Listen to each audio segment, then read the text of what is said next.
Welcome. Wherever you are, maybe curled up beneath a heavy blanket, or just lying back in silence after a long day, you're here now.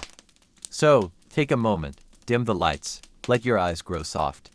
Let the hum of your room, the fan turning in slow circles, or the distant hush of traffic fade into the background. This isn't a story we're rushing into. It's one we're going to drift through, slowly, like fog curling over cobblestones. Tonight, we go back 1,000 years, give or take, to the age of iron and faith, of kings and plagues and prayers whispered into the cold wind. But we're not here for the sword-swinging lords or the firelit battles. We're here to trace the lives that history often left in the margins. We're here for the women, the silent builders, the caretakers, the warriors of routine.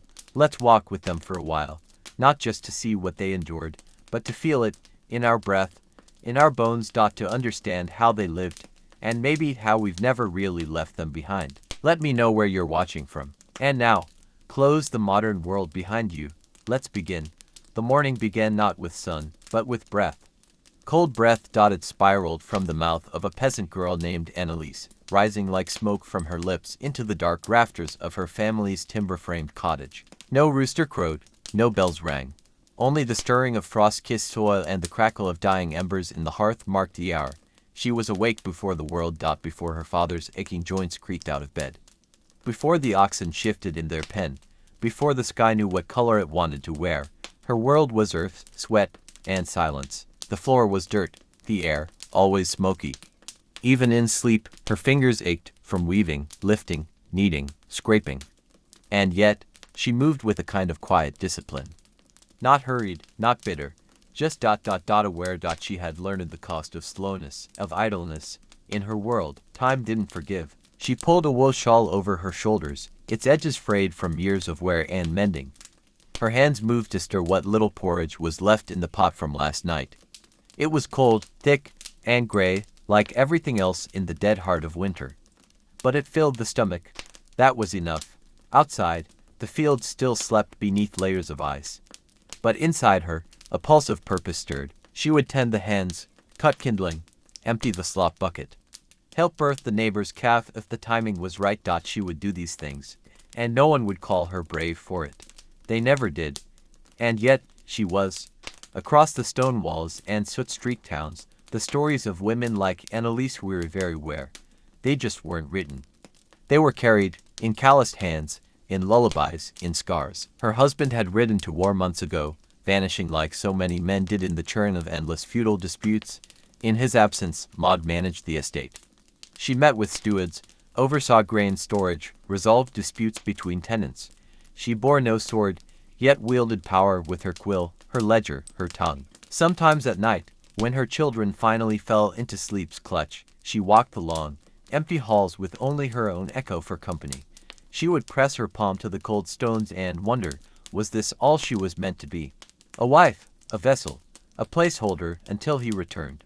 Or never did. Was that not war? Outside the veil of privilege and poverty, the church held its own realm. Within stone convent walls, there were women who escaped the chaos of marriage and childbirth, choosing instead to give their lives to God. But even in solitude, silence wasn't easy. Sister Elsbeth wrote with aching fingers by candlelight. Illuminated text. Tiny, gold-lined prayers etched into brittle velum. No one outside would ever know her name. But her work, her prayers, would reach kings. She had once been promised to a merchant's son, but she'd fled, barefoot in the rain, with her hair unbound and her heart hammering like the hooves of a hunted deer. Here, in the abbey, she found peace, and penance, and something more haunting, memory, the scent of spring lavender in her mother's hair, the echo of her father's boots on cobblestones, the face of the boy who once said he'd wait for her. But memory, too, was a kind of devotion, a liturgy of what could never be, and yet, none of these women would ever meet.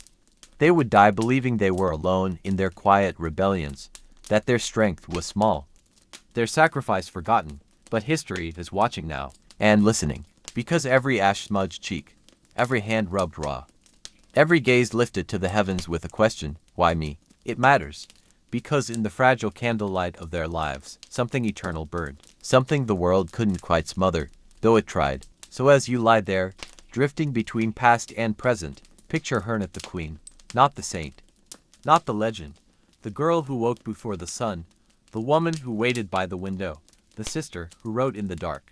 She was the story. And now, so are Yusin. The fire in the hearth was no longer burning. Only the soft glow of coals remained, like wounded embers breathing their last. Annalise sat by it, shoulders hunched, her hands numb and damp with morning mist.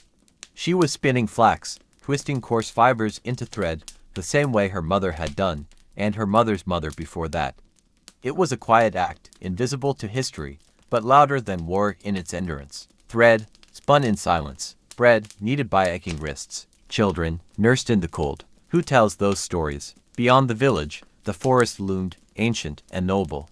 And to her, sacred. Annalise didn't speak of it, but, when the chores were done and the world turned its face away, she'd walk beneath its bare branches, fingers brushing moss and bark like the folds of a forgotten chapel. There were herbs there, writs with names passed down only from mother to daughter. Woundwort, Angelica, mother's lace. She gathered them not just for healing, but for remembering, because in a world of lords and priests, this was her magic. They called it superstition, but what else could a woman possess when everything else, land, voice, even her body, belonged to others? In the manor, Lady Maud's days were battles of decorum. Politeness was armor, words were weapons. She navigated letters from vassals, dodged the sharp glances of the steward, who believed she was too soft, too slow. She managed wool inventories, bread rations, and her daughter's tutor, who always arrived drunk on cheap ale and poetry. No one ever said, thank you. No one asked if she dreamed of more. But sometimes, in the stillness of her solar, she would unlace her gown just enough to breathe deeply, to feel her own heartbeat, to imagine what her life might have been had she been born. A son. Would she have studied at the university in Paris? Would she have written verses in Latin, or led men into battle with banners raised? Would she have mattered in ways that didn't require her to bleed or obey? She closed her eyes and swallowed those thoughts like bitter wine. They were a luxury, dangerous, even. In the convent, Sister Elsbeth heard whispers behind the cloister's walls. A young novice had been caught writing poetry instead of scripture. They'd taken her quill, locked her in prayer for 3 days. Elsbeth felt the burn of rage in her chest, a thing she thought she had surrendered when she entered the order. But rage, like faith, never dies. It just grows quieter. That night, she slipped into the scriptorium, alone. The candlelight flickered. The vellum crackled under her hands. She wrote no prayer, no gospel. She wrote about the novice, about the stifled voice. A single page, tucked beneath a stack of saints' psalms. A rebellion no one would see, but still, a rebellion. Outside the cloister, the world turned. Snow fell, and melted. A peasant child died of fever. A nobleman returned from war with only one eye and a ghost that followed him down every corridor. No ballads would mark these days. No monuments would rise for them. But still, the women kept going. They stitched torn shirts and broken hearts. They held the line between ruin and survival. They endured, and in the silence of their endurance, they built a world that didn't yet know it owed them everything. Even now, if you listen closely, you can hear their rhythm. In the creak of old wood, in the hiss of wind between trees, in the lullaby someone hums while folding laundry. They're still here, not just remembered. Remembering, because every girl who spins thread in the dark, every woman who writes in secret, every mother who shields her child with a whisper instead of a sword, is part of that same lineage, unbroken and yielding. So as the fire fades again tonight, let your breath slow. Let your thoughts drift into their world. They'll meet you there. They always do. To be continued? The days were short now. Sunlight barely kissed the thatched rooftops before vanishing behind the hills like a tired traveler seeking warmth. Annalise's hands were raw, red, chapped from the winter's bite. She had no gloves, only strips of linen wrapped tight, thin as promises. And yet, she worked. She always worked, because stillness was not a luxury the poor could afford. That morning, she helped deliver a calf. The cow had bellowed through the frostbitten dawn, legs trembling, sides heaving like bellows stoking a forge. The smell of blood and straw and fear hung thick in the barn. Her father had tried, clumsy and slow with age. But it was Annalise who reached in. It was Annalise who whispered to the cow in soft tones, who tugged and twisted until life slithered into the world, slick and shaking. The calf lay blinking in the cold. The cow licked it once, twice, then again and again, love carved into instinct. And Annalise just sat there, her arms covered in blood and afterbirth, her face lit by the pale ember of dawn. She smiled. No one would thank her. No one would record it. but she had delivered something sacred, life. And that was enough. Elsewhere, on the higher hilltops, snow blanketed the manor like a shroud. Lady Maud stood at the tall, glazed window of her chamber. Her breath clouded the glass. Beyond it, the world was silent, white, still, but inside her chest, a storm was stirring. A letter had arrived, wax-sealed, mud-spattered. Her husband, Lord Everard, had fallen. A skirmish, they said, an ambush on the road between Dover and Faversham. No body, no witness, just the report of his absence. Gone. And now, the silence was not peaceful. It was heavy, expectant. She stood, unmoving, as her daughter asked whether father would return in time for the Yule feast. Maud only nodded. Lead, because what else could she say? That the lord of the manor might now be bones beneath frozen leaves. That their title, their land, their very breath, hung now on the edge of inheritance laws and greedy cousins. She turned from the window. She would mourn later, privately. For now, there were accounts to settle, tenants to reassure, servants to manage. Her grief could wait. Survival could not. In the convent, the cold had crept into the stones themselves. Sister Elsbeth's joints ached as she knelt in the chapel, the stone floor biting into her knees like penance. They prayed for the dead that day. A nobleman's wife, a baker's child, a nameless traveler found frozen on the road. Elsbeth whispered the liturgy, but her thoughts wandered, not out of disrespect, but from weariness. She dreamed, lately, of the outside world, of the scent of rain on hay, of the way candles flickered in taverns where laughter came easy and food was warm, of men, of touch, of freedom, unspoken and impossible. And then the guilt came, like a knife turned inward. She stared at the crucifix above the altar, at the wooden eyes of Christ carved centuries before. Did he know? Did he understand what women gave up just to survive under his gaze? That night, she didn't sleep. Instead, she copied psalms by moonlight, her breath frosting the parchment. But in the margin of the page, she drew something tiny, secret. A tree, wild and growing, its branches stretching beyond the border of the script. A symbol of something that refused to be tamed. She would scrub it clean in the morning, but for now, it was hers. And across the land, these moments, these quiet rebellions echoed. Peasant girls sharing secrets beneath trees older than time. Noblewomen burning letters they'd never send. Nuns dreaming in forbidden ink. None of them were meant to leave a mark, but they did. Not on paper, not in monuments, in memory, in blood, in you. Because somewhere, across centuries and continents, the rhythm of their lives still beats in our own. We inherit not just their names, but their questions. Will I be heard? Am I enough? Can I choose? So if you're still with me, still awake, listen, just a little longer, because their stories are not finished. And neither is yours. The wind had changed. You could smell it in the village, that sharp, metallic tang carried on the frost. Not rain, not snow, something older, like the breath of the earth shifting in its sleep. Annalise felt it first, standing barefoot at the threshold of her home, staring out into the morning fog. The chickens hadn't stirred. The trees weren't moving, but something in her bones whispered, pay attention.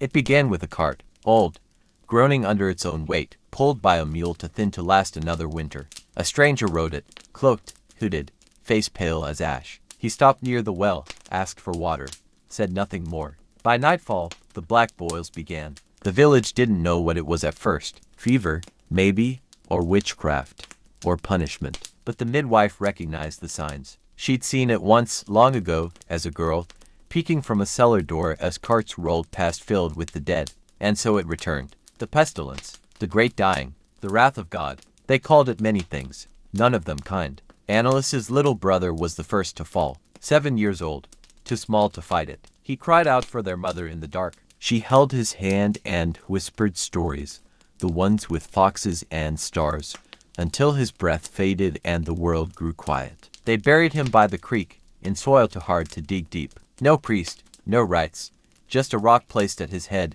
and a prayer spoken in trembling silence. In the manor, the news arrived slower, filtered, polished. Servants who vanished quietly, horses no one claimed, a steward who collapsed while pouring wine. Lady Maud washed her hands until the skin split. She made her daughter sleep in a separate chamber, away from warmth, away from touch. She sent the cook home, banished the laundress. But it wasn't enough. Her daughter's fever came swiftly, red-cheeked, sweat-drenched, and all Maud could do was sit at her bedside, whispering songs in Latin she barely remembered, as if the rhythm of language might be stronger than death. When the girl finally opened her eyes, Maud wept, not from joy but from the breaking, because she knew now. It could take anyone, at any time. In the convent, panic wore a different robe. They tried to fast, to pray, to chant away the illness. But the sisters died just the same. Elsbeth no longer copied psalms. She boiled linens, dug graves, held shaking hands as final confessions poured out between gasps. One night, the abbess died. Quietly, without ceremony, Elsbeth was asked to lead the next morning's prayers. Her voice didn't tremble, but something in her eyes changed. She stopped praying for deliverance. She prayed instead for understanding. Because what kind of God watched his daughters burn and called it a test? What kind of mercy killed the gentle first? The silence in the chapel that morning was not sacred. It was hollow, and yet life remained. A week later, a child was born in the village. Annalise helped deliver her, a red-faced girl with lungs full of defiance and a grip like destiny. The mother named her Hope. In the manor, Maud ordered the kitchens to reopen. She wrote to the barons, to the bishops, letters inked in grief, sealed in determination. Her estate would not fall, not while she breathed. And in the convent, Elsbeth opened the chapel doors. Let in the sick, let in the hungry, let in the world. There were no more rules now. Only love, only survival. The plague would leave, as suddenly as it came. The air would sweeten. Grass would regrow where bodies had lain. But something had changed. The women who remained had seen too much to go back. They had held death in their arms and dared to keep living. They had suffered, but they had also led, without permission, without recognition, without apology. And in doing so, they planted something powerful. Not resistance, not rebellion, but remembering that they were capable, that they were necessary, that they mattered. So the wind blew softer now. But beneath it, something stirred. Not fear, not grief, but the beginning of a story no one could silence. The seasons rolled on, as they always did, quiet and unfeeling. The fields turned green again, like nothing had ever happened. But the eyes of the women who survived told a different truth. They had seen the sky fall. They had buried brothers, mothers, children, strangers. And now, everything felt thinner. Like the veil between life and death had worn to the point of tearing. Annalise no longer flinched at the sight of blood. She no longer waited for permission to speak. There was no one left to grant it. At 15, she ran the household. She cooked, traded, bartered with men twice her age, and never once backed down. Not because she felt brave, because there was no other choice. She had learned to measure grain with her eyes, to test the edge of a blade with her thumb, to know when a man's smile meant trouble. She walked with a knife hidden under her apron. She slept with it beneath her pillow. In the village square, someone once called her witch, not because she conjured spirits or cursed cattle, but because she refused to shrink. And what was a woman, unafraid, if not dangerous? At the manor, Lady Maud had become a ghost in her own home. She no longer attended mass with the other nobles, no longer hosted feasts or rode through the woods. Instead, she studied. By candlelight, late into the night, she pored over books her husband had kept locked in his study. Manuscripts in Latin, legal documents, records of trade and treaties. She copied them by hand, memorizing margins and ink-stained secrets. If she was to keep the estate, if she was to hold power in a world designed to steal it from her, she needed to understand the rules better than the men who wrote them. And so, Lady Maud became something no one expected. A strategist, a scholar, a sovereign without a crown. She wrote letters in other people's names, brokered deals through trusted servants. She learned how to bend the law like a branch until it pointed in her favor. And when her cousin,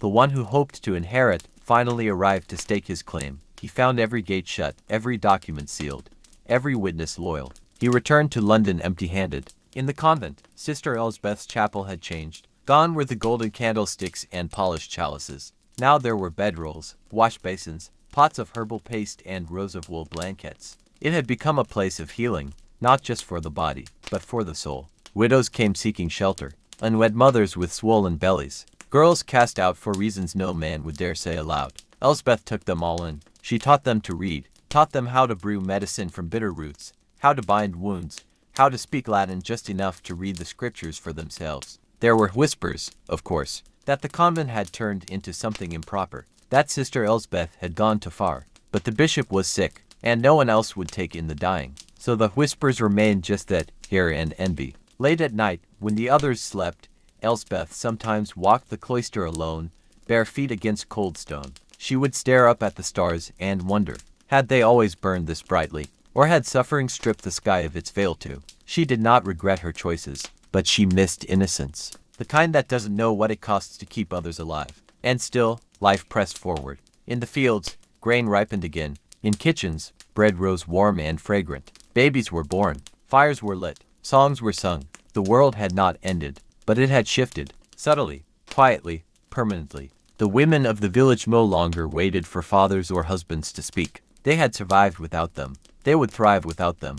They met in twilight hours by the wells, near the edges of the wood, not to plot rebellion, but to share knowledge. How to preserve meat longer, how to treat burns, how to bury the dead without fear. And there, in those whispered gatherings, a new kind of power was born.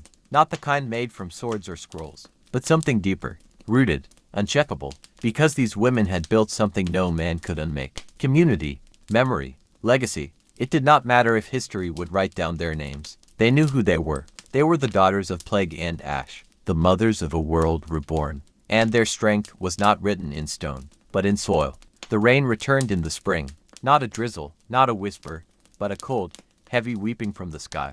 It soaked the thatched roofs, carved rivulets through muddy lanes, and clung to bare ankles like a ghost refusing to leave. Annalise stood in the doorway of her cottage, eyes fixed on the horizon, hands wrapped around a chipped cup of barley tea. She didn't shiver. The cold didn't reach her anymore, not after everything. Beneath the rain, the village breathed, slower now, quieter. There were fewer mouths to feed, fewer songs at dusk, but there was also less fear, not because it had vanished, but because the people had learned to live beside it. Annalise's home had changed. What once belonged to her father now answered only to her. And though she never called herself head of household, the villagers did. They came to her for herbs, for help, for the hard truths no one else would say aloud. She still spoke little, but when she did, people listened. Even the men. She was not alone. Across the manor walls, Lady Maud had made herself into something rare, unseen in daylight, but always present, in decisions made, in letters sent, in the silence that fell when her name was spoken in court. She no longer dressed in the colors of mourning.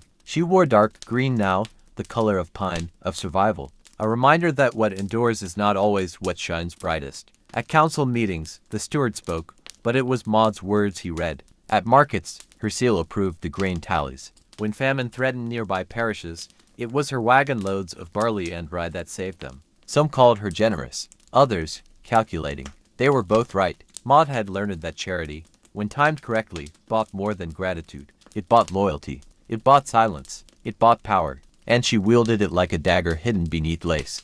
In the convent, Sister Elsbeth watched a different kind of miracle unfold. The girls she had taken in, the orphans, the outcasts, had grown strong, not in body, in will. They now taught the newer arrivals, wrote letters for villagers who had never held a quill, walked into town to trade ointments for firewood, linen, and salt. The townspeople had stopped calling them those women. Now, they simply called them sisters. There was still no bishop, no abbot, no one to scold or silence them. So Elsbeth began keeping records, not just of births or burials, but of stories. Of girls who escaped cruel marriages. Of women who healed the sick when no physician dared enter. Of mothers who, in secret, taught their daughters to read. She wrote them all down, not because she believed someone would read them, but because she needed someone to remember. Every evening, she lit a single candle in the chapel and read the day's entry aloud. Sometimes she read to the empty air. Sometimes, a dozen women sat with her in silence. But always, always, the flame burned steady.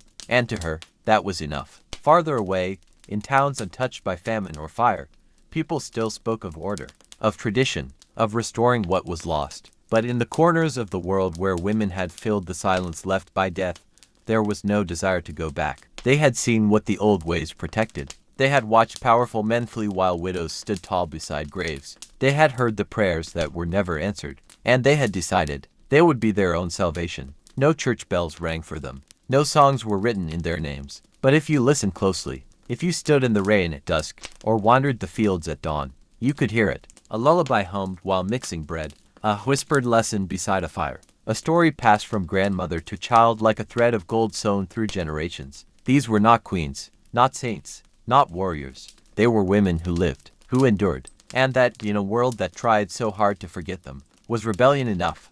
The wind carried with it a hush that didn't belong to summer, not the light, carefree breeze of warm afternoons, but a deeper draft, the kind that seeped through cracks and whispered of change, of endings, of beginnings. Annalise had taken to walking the forest edge each morning, long before the village stirred, barefoot, quiet, with only the distant call of crows and the rustle of wet leaves for company. She no longer feared the woods. She knew its patterns, the way mushrooms pushed up after rainfall, how deer left marks where the moss lay flat, how the sun carved paths through the trees like a quiet painter. But more than that, she understood her own place among it, not above, not apart, within. The forest didn't care who she was, what she'd lost, or what she'd survived. It only asked that she endure, and she had. By midsummer, her name had become something more than just a name. Children whispered it like a spell. Mothers sent for her when fevers burned to hot or births went sideways. Some called her healer, some, which, she answered to neither.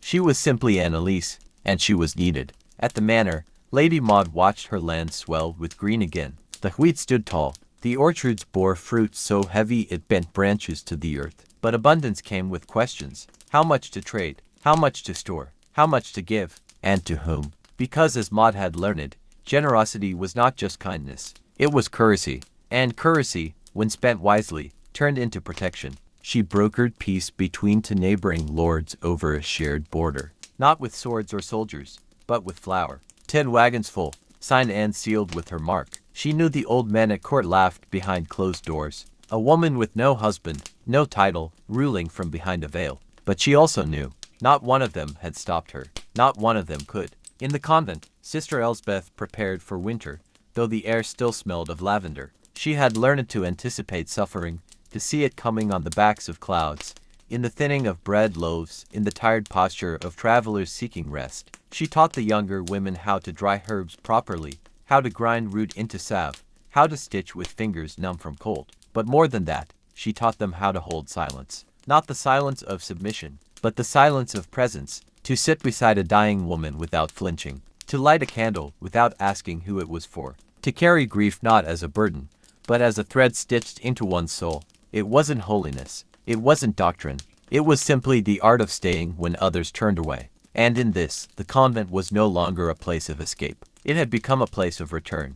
Women came back, ones who had once fled the cold stone halls, who had married, birthed, buried. They came seeking something they couldn't name, and they found it in the quiet, in the work, in each other. The world beyond their stone walls spun with rumors, talk of war in the north, of new taxes, of a noblewoman tried for treason simply for refusing a second marriage. Elsbeth lit another candle, wrote another name, and read another story aloud. Outside her chapel, the stars blinked, eternal and uncaring. But inside, the warmth of many small flames said otherwise. Elsewhere, in a forgotten village that still bore the scars of plague, a group of women gathered by moonlight, not for prayer, not for mourning, but for teaching. One woman shared how to purify water with ash. Another demonstrated a knot that could hold weight in wet wood. A girl, no older than 10, recited the names of plants that healed and those that killed. They weren't waiting for permission. They were building something. Something slow, something hidden, and yet,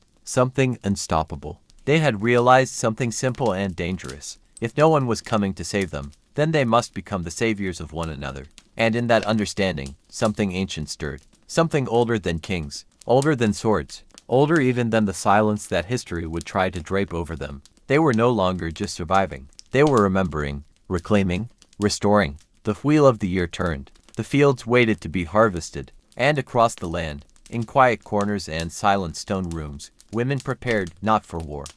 The first frost came early. It crept in on the breath of dawn, silvering the grass and glazing the edges of windows with delicate veins of ice. Chickens refused to leave their coops.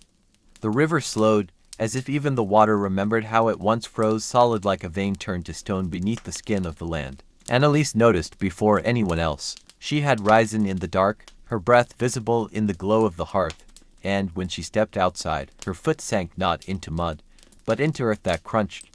The garden lay stunned. The last of the marigolds had curled inward, blackened overnight. Even the yarrow had given in, but she didn't panic. Frost was not the enemy, it was the warning. She gathered her shawl, heavy with dew, and began the quiet work of transformation. Herbs to dry, roots to dig, food to preserve, bury, wrap in straw. She bartered extra firewood with the miller's wife. Taught to neighbor girls how to seal jars with wax. Whispered instructions for treating cold burns and night coughs. By midday, the village was moving like a machine, worn but efficient. The fear was still there, yes, but it had shape now. It could be named. It could be faced. The stories from the south were not kind. There, snow had already fallen. There, livestock had begun to die. There, mothers were burying infants wrapped in scraps of linen. But here the women had remembered what the old ones once knew. That winter was not just a season. It was a test. And this time, they would not be caught unaware. At the manor, Maud stood at her window, watching her fields. Blankets of burlap lay over the seedlings she dared plant late. Her steward had called it a foolish risk. She had silenced him with a single glance. Foolish was believing things would stay the same. Foolish was clinging to comfort while the world shifted underfoot. Her chambers smelled of beeswax and pine. Scrolls lay open on the desk, wax seals cracked, correspondence from places far beyond her own domain. One letter caught her eye again and again, from a widow in York, a woman who now controlled her husband's shipping business. She offered grain in exchange for wool, coin in exchange for glass. No titles, no signatures from husbands or fathers. Only names, only women, speaking plainly, with purpose. Maud did not hesitate. She dipped her quill and wrote back. Meanwhile, the convent stone had grown colder than bone. Sister Elsbeth wrapped her arms in layers of linen, her fingers too stiff to grip a pen without effort. Yet still, she wrote. The ink froze if left too long, so the entries were shorter now but never absent. Girls crowded into the warmer kitchen spaces. They dried their socks by the fire, giggled into their sleeves, passed stories as they stirred oats or peeled bitter apples. Laughter echoed through corridors where once only footsteps had lived. They were hungry, they were cold, but they were together, and that was everything. Elsbeth had begun teaching them by candlelight lessons passed down through whisper and will, not parchment and seal. They learned about birthing breech, about purify water, about the trick to waking a person deep in fever. They learned how to ask questions without apology. They learned how to see each other, and perhaps most importantly, they learned this. The world would not be gentle to them, so they must be gentle to each other. Outside the convent, a fox had frozen in place mid-stride, icicles hanging from its muzzle. Death came quickly in this cold, quietly, and without cruelty. That was what winter taught best. It didn't punish, it revealed. Revealed who had stored enough, who had shared what little they had, who had listened to warnings that sounded like old wives' tales, who had turned away, and who had stayed. In a village 3 days' ride away, a boy froze in his sleep. No one found him until morning. His mother never spoke again, but his sister barely 12 walked 2 hours to a nearby cottage to ask for help. She carried only a broken ladle and a promise that her mother had once mended a seam for the woman who lived there. The woman took her in without a word, laid her by the fire, fed her broth, taught her the name of the first herb to grow in thawed soil, coltsfoot. You'll need that come spring, she said. Spring. It felt like a myth now. Something whispered about in warm beds and kitchens heavy with spice. But deep beneath the snow, the earth was still breathing. Seeds lay hidden, waiting, remembering, as the wind howled outside, as frost laced the inside of windows, as firelight danced across tired faces and hands rough with work. The women endured. They remembered how to suffer without surrendering. They remembered how to lose without vanishing. They remembered how to hope quietly, fiercely like a flame kept alive in cupped hands. And somewhere in that silence, where the world held its breath, they began to believe that maybe, just maybe, this time, they would not be forgotten. The days grew shorter still. Even the crows seemed tired now, their cries thin and infrequent, as though the cold had hollowed out their voices. The sun rose low, cast everything in dull silver, and vanished before most tasks were done. Shadows stretched long, curling around door frames and cloaking hearths in a cold that fire could barely chase away. And yet, beneath it all, life continued, quietly, deliberately. Annalise kept count by the moon, not the sun. She had tied a piece of red wool around her wrist at the first snowfall. By now, it had faded to a soft, dusty pink worn thin by work and weather. That morning, she awoke to silence.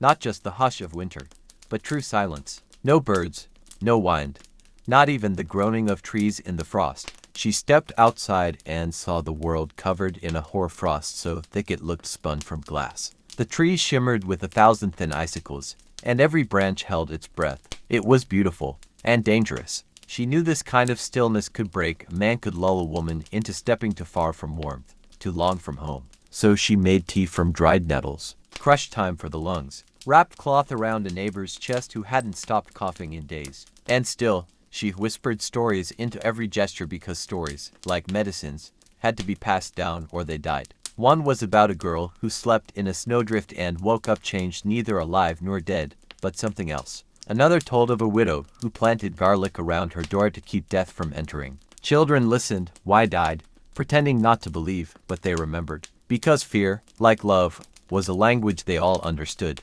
At the manor, Maud took to writing after dark. By candlelight, she drafted new agreements, trades made without fanfare, favors granted in secret.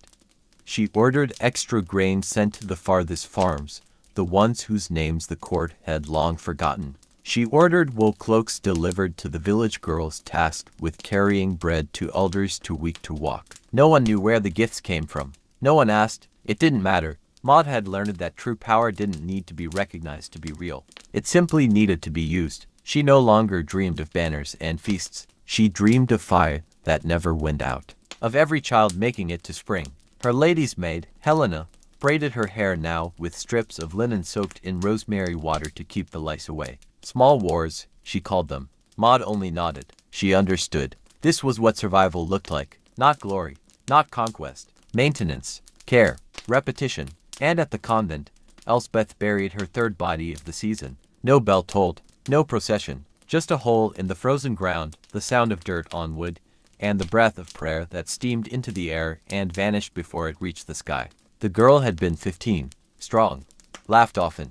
No one knew what sickness took her. But Elspeth did not question anymore. She simply lit another candle, spoke her name, and taught the others how to carry grief with dignity. That night, a novice snuck into the chapel with frostbitten fingers, trembling from shame. She'd stolen bread from the altar, tried to hide it under her habit. Elspeth looked at her for a long time, then offered a second piece and a place by the fire. Next time, she whispered, just ask. The girl cried silently, the tears evaporating before they reached her chin. Forgiveness, it turned out, was warmer than fire. In other places, further still from records or maps, women gathered as they always had around heat, around hunger, around hope. In one hamlet, they sang into pots of stew, believing songs made food stretch farther. In another, they poured honey into the mouths of the dying, so that even in their final breath, something sweet would remain. They were not waiting for rescue. They were becoming the rescue, because by now they understood.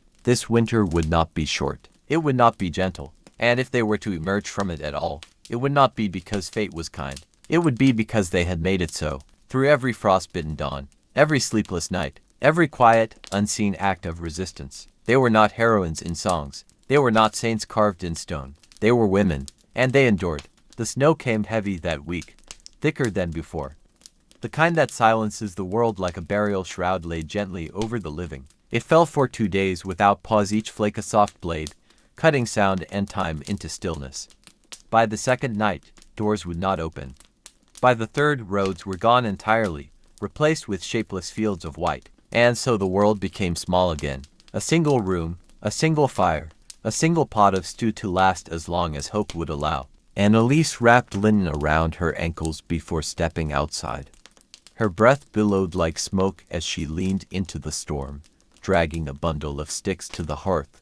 Behind her, children slept in a circle around the fire, their bodies pressed together like embers. One coughed in his sleep, another whimpered, but no one woke. There was no warmth to spare. She placed each log like a prayer, slow, careful, measured. There would be no more wood after this. Not until the wines died down and the men could chop again. But she didn't say this aloud. She just stirred the pot and hummed the tune her grandmother once sang when the plague had taken half their village. A melody meant not to heal, but to keep the silence from swallowing them whole. At the manor, the windows trembled with the weight of wind. Maud had not left her study in 2 days. The servants brought food in silence and left in retreat. On the table were maps hand-drawn, frayed at the edges. Small red marks dotted the parchment, indicating which villages had not responded to her riders, for were already presumed lost. And one had sent back a single word, hollow. She did not ask what it meant. She already knew. Her fingers trembled as she sealed her next letter. This one was not for trade. It was for the bishop. A request not for mercy, but for grain, hay, salt. In exchange, she offered not coin, but allegiance, her seal, her name. It felt like swallowing iron. But pride, like vanity, had no place in hunger. Only usefulness mattered now. She sat back, staring at the flickering candlelight, watching how it swayed like a dancer, unsure if it should continue or surrender. Her reflection in the window was pale, ghostly, blurred by frost. She didn't recognize herself anymore. But then again, recognition wasn't survival. Action was. And Maud would not allow the land to go quiet beneath her feet. Not yet. At the convent, the chapel roof groaned. Sister Elsbeth stood in the nave, hands clasped tight around her rosary, eyes fixed upward. Snow pressed against the glass windows like a living thing. The beams creaked, the stone walls wept with cold. But the sisters sang anyway. Not for comfort, not for joy, for defiance. The hymns were thin, cracked by cold, but they rang through the halls like a heartbeat. One of the youngest nuns collapsed that morning, her body exhausted, not from illness, but from hunger. They laid her on a cot, rubbed her hands with warm oil, fed her broth drop by drop. No one asked if she'd make it. They simply stayed. Presence was all they had left to give, and in times like these, presence was everything. Outside, a wolf padded through the snowdrift, starved, ribs visible beneath its coat. It passed a sleeping goat pen without stopping. Past the convent garden, past even the smell of baking bread. It was too tired to hunt. Even hunger, it seemed, had limits. In the village, the church bell had frozen. Its iron tongue stuck to the side, a useless mouth in a town gone mute. Annalise found herself walking more, knocking on doors, checking for breath behind shutters. Some she opened to silence, others to eyes that wouldn't meet hers. Shame lived here now. Shame that had a name. Empty. Empty pots. Empty beds. Empty arms where a child had once lain. She said little. Sometimes nothing at all. She just sat, shared what herb she had, placed a hand on a trembling back.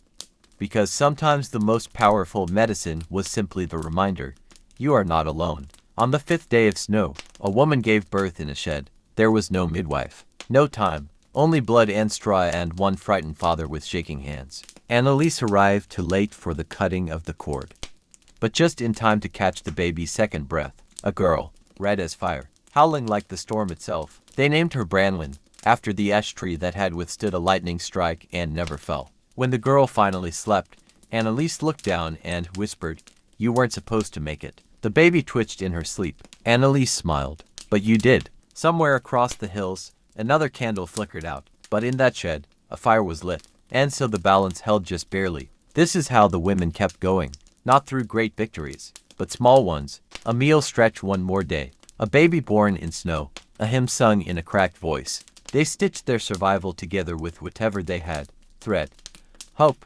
memory, and the knowledge that every cold season ends eventually. The snow began to melt, not quickly, not all at once, but slowly, painfully, as though the earth had grown tired of its silence and longed to speak again. Water dripped from thatched roofs in hesitant rhythms. Icicles lost their perfect stillness and began to weep. Beneath the trees, patches of brown earth appeared like old scars resurfacing, ugly, familiar, real. And with the thought came the smell of rot. It lingered in the air like a confession, heavy and sickening. Beneath the snow, the land had hidden more than just roots, dead things, forgotten things. Graves not marked because the living were too busy surviving. Annalise was the first to speak the truth aloud. There'll be more death now. No one disagreed. It was the spring that would kill the weakest when food ran out, but harvests hadn't yet begun. When sickness spread quickly through thawed mud and standing water. When people let themselves believe they were safe, too soon. In the village, the children's cheeks flushed pink again, not from fever, but from playing. They had not laughed in months. The sound startled the old, brought tears to the eyes of the women who had seen too much silence. But laughter, like fire, had to be tended carefully. It could vanish with a single cold night, or worse, give false warmth. Maud walked the manor grounds with a limp now. A slip on stone stairs in late February had never fully healed. But she refused a cane, refused to sit. Her presence was needed like never before. She rode out with 2 guards and her steward to visit the outermost farms. What she saw hollowed her. 2 homesteads had been abandoned entirely, doors open, beds still made. Snowmelt had soaked the linens until they rotted. At another, a woman sat alone beside 3 small graves, her face blank. She said nothing, ate nothing. Maud dismounted, sat beside her, not as a lady, not as a ruler. Just as another woman who had watched death pile like would before a winter fire. After a long while, she took the woman's hand. It was ice, but still warm enough to hold. "You're not alone," Maud whispered, and for once, she believed it herself. At the convent, spring brought the first green shoots, wild garlic pushing up through frost-loosened soil. The sisters gathered it in silence, their hands still trembling from winter's bite. Elsbeth had begun planting again, despite the risk of frost returning. She called it a wager. "Hope," she said, "is a gamble we can't afford to lose." One evening, the youngest Noon brought her a bundle of violets found near the brook. "They bloomed early," she said. Elsbeth placed them in a small glass cup near the altar. No incense, no relics, just a single act of color in a world still gray. Even God, she thought, must crave beauty after a season of suffering. Elsewhere, in the places maps still forgot, other women dug into the earth with bare hands, planting potatoes, leeks, beans, whatever seed they'd managed to hoard or barter. One woman buried a silver ring with her crops. "Let it buy me a harvest," she said aloud, to no one. It wasn't superstition. It was sacrifice. The earth, after all, had taken everything else. Why not a ring? Annalise began teaching again, not in a school, but at the edge of the bread line, while the village waited for portions. She told stories not from books, but from memory, of women who had pulled kings from battlefields, of grandmothers who hid books under floorboards, of girls who had smuggled bread inside their skirts and walked through checkpoints with a smile. She did not tell these stories for entertainment. She told them for muscle, for spine, because the next storm would come. And stories, she believed, were how women remembered how to stand. Her own story had changed. She no longer dreamed of warm summers or long baths. She dreamed of roots holding, of bodies strong enough to plant again next year, of no more children going to bed with their ribs showing. On the first true warm day, when the sun finally kissed the back of her neck without stinging, Annalise sat beside her neighbor's well and cried, not because of grief, but because crying no longer felt dangerous. The land was not healed, the people were not whole, but they were waking up, and that was enough. No songs marked the season's shift, no banners waved, just the quiet rhythm of tools in soil, the rustle of wind through new leaves, and the sound of breath that no longer steamed in the air. Spring had come, not as salvation, but as permission. Permission to begin again. The wind smelled different now. Gone was the iron tang of frost and burning wood. In its place came the scent of churned soil, of distant rain, of sweat, human, honest, living. Spring had ripened into something more certain. The world no longer waited in fear. It moved again. It breathed. But not everything lost in winter could be recovered. Some fields remained untouched, where no seeds were sown. Some doors remained shut, despite the warmth. Grief, it turns out, is not softened by sunshine. It lingers, stains, sets roots deeper than hunger ever could. Annalise had taken to wearing her husband's old coat, though it hung off her shoulders like a curtain. He had died the previous autumn quietly, quickly, coughing blood into a cloth they never had time to boil. She never spoke of it, only wore his coat, sleeves rolled twice, the buttons misaligned. She dug beside the elderberry tree with hands grown tougher than leather, whispering to the soil like an old friend. "Take this," she muttered, "and give me back something I can eat." The ground didn't answer, but it never had. At the manor, Maud summoned every tenant to the great hall not to demand, but to ask. The famine had broken what taxes could not. And for the first time in her life, Maud stood not as ruler, but as kin. "I cannot govern ghosts," she said plainly. "And I cannot eat silver, but I can plant, and I can trade, and I can protect those who remain. So if you stand with me now, I will not forget you later." No applause, no bowing, but no one left the hall, either. That night, she had the steward burn all remaining records of unpaid tithes from the winter. Debts to the dead do not feed the living. In the convent garden, Sister Elsbeth moved like a shadow among the herbs. Her habit was threadbare now, sun-bleached and patched, but she wore it with pride, a badge of endurance. A young girl from the village, a child of perhaps 9, had taken to visiting the convent daily. She had no name she shared, no family who claimed her. The sisters fed her, gave her a cot in the grain shed. One evening, Elsbeth found the girl kneeling beside the altar, hands clasped not in prayer, but in imitation. "Do you know what you're doing?" the Noon asked gently. The girl didn't look up, trying to listen. To God, to anyone. Elsbeth knelt beside her and said nothing. only pressed her hand against the stone floor and waited. That moment, simple, unremarkable, would later become legend in the village. The silent noon and the lost child who prayed not for salvation, but for sound, for proof the world still heard them. And in time, it would, because even the smallest voice, repeated, becomes echo. In the forest, far from the village roads, a group of women gathered under a crooked oak to trade seeds. No market, no coin, just pouches passed hand to hand. Onion, barley, flax, garlic. Each grain a promise wrapped in cloth. They'd heard whispers of lords reclaiming lost land, of churchmen raising rents, of soldiers returning to villages they once ignored. So they moved quietly, privately. Trust was planted like root vegetables, deep and unseen. One woman, missing 3 fingers from frostbite, had brought a satchel of dried beans she called blood grain. They grow angry, she said with a smirk, but strong. Another handed out tiny bundles of dried mint. For when your throat burns from bad bread, they did not speak of husbands, or brothers, or lords, only plants, and hunger, and which moons brought rain. They were called witches by some, but they didn't curse, they cultivated. And when a girl named Bramwin, now toddling, cheeks sun-bronzed, clutched a sprig of rosemary, and giggled, one of the women knelt down and whispered, "You'll grow faster than any of us, little ash tree." Back in the village, music returned, not from instruments, which were few, but from mouths, from breath, from the soft rhythm of feet against packed earth. The children played again, not just out of survival, but out of joy. They invented new games, named things that didn't need names, laughed for no reason other than the sun felt warm on their backs, and the women watched, tired, quiet, but smiling, because it was proof undeniable and wild that the world could be beautiful again, even after so much ruin. In her room, Maud sat before a single piece of parchment. A letter she had tried to write for weeks. To the Lady of the Eastern Vale, it began, an invitation, a proposal, not of marriage or alliance, but of shared grain, of open borders, of common defense. Because next winter we'll not ask who we prayed to, only who prepared. She sealed it with wax that bore her family crest, a lion bent in sorrow, not pride.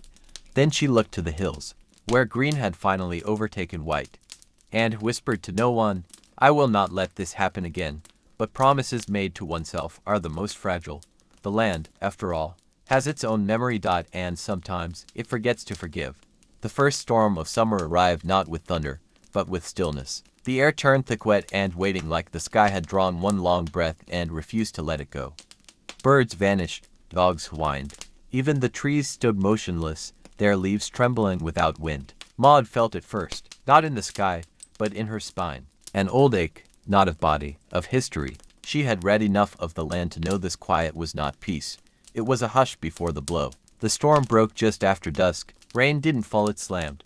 Sheets of water like iron, pounding rooftops, flooding roads, drowning the fields that had only just begun to promise life. Lightning split the sky with the fury of a god long silenced. Thunder chased it close behind, cracking the heavens open like a wound. The manor flooded within hours. Maud stood barefoot in the great hall, skirts soaked to her knees, ordering servants to move the grain upstairs. Barrels rolled, firewood floated, rats scattered from beneath stones that hadn't been moved in years. By morning, the estate was a lake. By noon, the valley was an ocean. Worse still, the bridge had collapsed in the night. 2 mules and a cart swept down river, never found. The steward wept. He had walked that bridge since childhood. Wasn't even a proper flood season, he whispered, over and over, like if he repeated the offense enough, nature might apologize. But it didn't. Nature doesn't apologize. In the village, homes built of clay and wattle warped and bent under the weight of the storm. Roofs gave way. Walls collapsed. Fires went out. A new kind of fear took hold, not the fear of hunger, but of helplessness. They had survived the winter, but survival, it seemed, had only bought them another battle. And Elise held her neighbor's child against her chest as the wind tore slates from rooftops like parchment. She could hear sobbing, not from one voice but from dozens all clumped together like roots under mud. Not grief, not pain, just exhaustion. What do you do when you've run out of strength? When your prayers turn to ash in your mouth? When the storm doesn't even feel like punishment, just indifference? After 3 days, the rain stopped. It didn't end with sunlight. There was no rainbow, no music, just the slow, gray silence of water pulling back into the earth, like it had taken what it came for. Bodies were found. One child, face down in a flooded furrow. A grandmother in her bed, crushed under a fallen beam. A man pinned beneath the wheel of his own wagon, hands still gripping the reins. There were no funerals, just burial. Quiet. Quick. Without prayers, sometimes without names. Sister Elsbeth stood at the edge of the convent's ruined herb garden. Every plant drowned, every root spoiled. She did not weep, she did not curse. She only dug. Her hands, cracked and raw, turned over the mud, searching for signs of anything left untouched. A single sprig, a saved bulb. She found one, a tiny onion, pale and firm. She pressed it to her lips, then back into the soil. You start again, she said softly, to no one, even when it's hopeless. Downriver, the makeshift bridge had begun, not from plans, but from need. 2 planks first, then a rope, then a scaffold. Men and women who had never spoken now hauled timber shoulder to shoulder, their fingers blistered and backs bent. No one led, they just knew. Something had to be built, something had to last. At night, they collapsed in shared silence. Around fires that steamed in the wet grass, they sat, not speaking, just existing. The stars above, veiled behind clouds, blinked faintly as if struggling to remember how to shine. Maud sat among them. No crown, no guards, just another face smudged with ash and sweat. One of the children handed her a piece of flatbread, burned on one side. She took it with both hands. It was the best thing she'd eaten in weeks. She looked at their faces, lined and young, weathered and bright, survivors of plague, of hunger, of flood. Each one, still here, and something broke in her, quietly, not like glass, like ice, soft, final. She did not cry, but she did feel. The next morning, she gathered what was left of her ink and parchment. Her letters had been ruined in the flood, her dreams of alliance, of shared rule, of diplomacy. So she wrote again, not to lords, to people. She began a ledger of names, not births, not deaths, skills. Who could sew, who could forge, who knew herbs, who could teach, who remembered songs, who remembered stories. Because rebuilding wouldn't come from power, it would come from memory. Elsewhere, the forest women returned to the roots. They found what had been drowned. They hung herbs from tree limbs to dry. They crushed bark and moss and made tinctures for wounds, teas for fevers. One whispered a lullaby to the river that had betrayed her. It was not forgiveness. It was not a curse. It was a reminder. We are still here. And in a cottage on a hill that had stayed dry, Annalise traced her fingers over the growth of tiny green shoots, brave enough to rise from the soaked earth. She did not smile, but she knelt, and she whispered, "Thank you." Not to a god, not to the sky, to the seed, to the will it took to live. The wind changed again, not in fury this time, but in direction. It came from the east, dry, warm, and smelling faintly of lavender and stone. It touched the village like a stranger knocking at the door, unsure if it was welcome. Those who noticed it first were the children. They stood still in the fields, blinking, heads tilted, as if listening for something beneath the wind's breath. And then came the dust, not choking, not heavy, just a fine shimmer of foreign earth, drifting over the hills like the memory of a place far away. With it came rumors. A caravan had been seen on the horizon. Not soldiers, not merchants. Pilgrims. 3 dozen souls, most on foot, some dragging carts, others guiding donkeys bearing packs of books, herbs, and cloth. They said they'd come from the eastern vale, following the old Roman roads that hadn't seen feet in decades. Maud stood at the edge of her manor's shattered outer wall as the first of the travelers appeared down the road. She didn't call for guards. She didn't call for anything. She only watched, one hand resting on the stone, as if grounding herself to what still remained. The lead traveler was a woman, middle-aged, sun-darkened, with a limp she didn't seem to notice and a smile she didn't use lightly. She introduced herself as Lise. Not lady, not sister, just Lise. "We heard," she said, "of your flood, your loss, your survival." Maud narrowed her eyes. "And what did you come for?" Lise stepped aside, revealing the caravan behind her, people of every shape and shade, some laughing, some silent, some bearing scars no healer could erase. "We came to remember with you," she said, "and to help what remembers how to grow." It was not diplomacy. It was something older. That evening, they set up camp in the commons. Not to separate, but to rest. The villagers brought bread. The pilgrims shared dried fruit and stitched fabrics dyed with colors no one had seen in years, deep violet, gold, blood red. The firelight danced between languages, between prayers whispered to different gods, between silence and song. And then, slowly, stories began, not told aloud, but traded. A girl gave her only spoon to a traveler who had no hands. An old man offered a broken flute to a boy who hadn't spoken since the flood. A widow braided a pilgrim's hair and hummed an ancient lullaby, one that hadn't touched her lips since her own daughter died. The village was not healed, but it was no longer alone. In the convent garden, Sister Elsbeth walked with one of the travelers, a quiet scholar named Nora, who carried scrolls in 3 languages and a satchel of pressed herbs from far mountains. Together they planted rosemary where the ground had grown dry. Memory, Elsbeth said, touching the stem. Protection, Nora added. Both, they whispered together. At the river, where the bridge still swayed from rope and hope, Lise met Anneliese. They didn't speak at first. They just watched the current. Finally, Lise asked, "Did it take something from you?" Anneliese didn't nod, didn't cry. She only said, "Yes, but it didn't take everything." She reached into her apron and held out a single sprouting onion bulb. "I kept this, for some reason." Lise smiled. "You kept it because you're still here." Elsewhere, the forest women welcomed a handful of the travelers to their hidden paths. The herbs were exchanged, names not given but understood. One of the pilgrims left behind a pouch of starflower seeds, "for the moonless nights," she said. The witches, if that's what they were, bowed in silence. And above them, deep in the canopy, owls returned. They had not hooted in months. Now they did slow, long calls into the dusk. A sign of something watching, of something returning. In the weeks that followed, something strange began to happen. People started to plan, not just survive, not just wait. A communal kill was rebuilt. A school, barely a hut, began with 3 children and 1 book. A loom was salvaged. Chickens were bartered. Bread was no longer burned. And Maud, who had once ruled with parchment and steel, now ruled with calloused hands and quiet decisions. She sat beneath an old oak once, her hunting tree, and listened more than she spoke. When asked what she was building, she said, "A place that doesn't forget what pain taught us." One night, when the moon was full and pale as milk, the entire village gathered. No reason, no feast, just the need. Children danced, not choreographed, just wild and barefoot. Singers sang, old songs, new songs, songs with no words. Lise took Maud's hand and asked, "Do you think this is what comes after sorrow?" Maud looked at the flame, flickering between them. "I think this is what it looks like when people stop waiting to be saved." The wind blew again, soft, warm, smelling of bread and lavender, and rain long past. It no longer felt foreign. It felt like breath, like the land itself, exhaling. The morning came quietly, as if it had tiptoed in on bare feet. No bells, no horns, just the hush of dew on grass, the rustle of leaves heavy with summer sleep, the low coo of doves nesting under the eaves.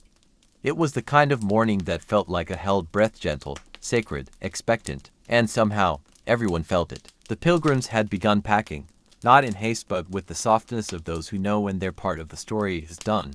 Cloaks were folded, saddlebags filled. Hugs were exchanged without fanfare. No one asked, "Will you return?" Because some answers don't need to be spoken. They had already left pieces of themselves behind, in seeds, in stories, in the slight adjustments to the way people now looked each other in the eye. Maud stood at the edge of the road, hands clasped behind her back, watching the caravan disappear into the tree line.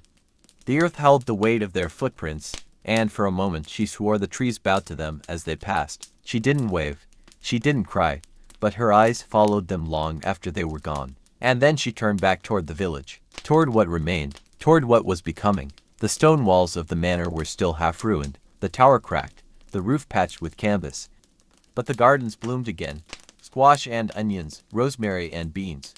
Children chased chickens through the muddy yard.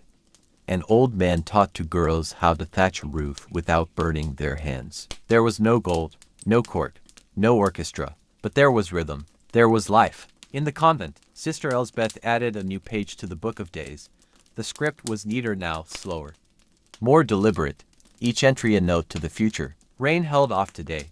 3 births, 1 fever broken. The young baker burned her bread again. Still, everyone ate it, because she tried. At the forest's edge, the women who had once been whispered about healers, midwives, witches were now visited openly. A mother brought her son with a twisted leg. A widow came with a knot in her chest she didn't understand. They weren't always cured, but they were always heard, and sometimes that was enough. At the river, the bridge stood steady now, strong, wide, built by many hands, not a single lord's coin. On its beams, Someone had carved names, those who had stayed, those who had helped, those who had been lost. No statue, just memory etched into wood. And one morning, beneath that bridge, a tiny shoot emerged from the damp earth. Starflower, blooming toward the light. No trumpet, no witness, just bloom. Annalise sat beside it, her apron full of weeds, and watched the petals unfold. She said nothing. She didn't need to. The flower said everything. Maud began writing again, not letters, not orders. A chronicle, not of battles or kings, but of people, of moments, of change.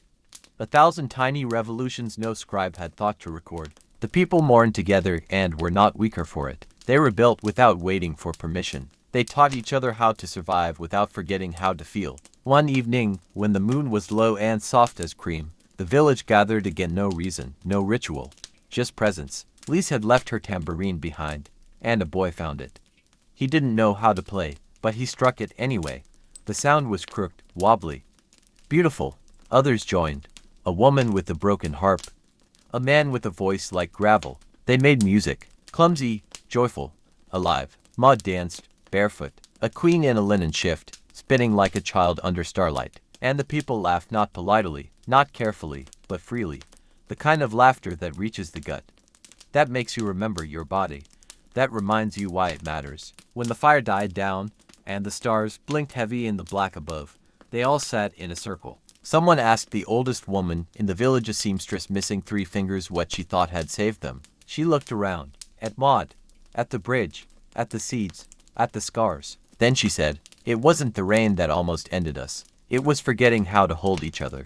And it wasn't the food that saved us. It was remembering how to share." Silence followed. Not empty, full, like the earth had inhaled and finally let go. So now, if you walk through that valley, you won't see a kingdom. You won't find treasure.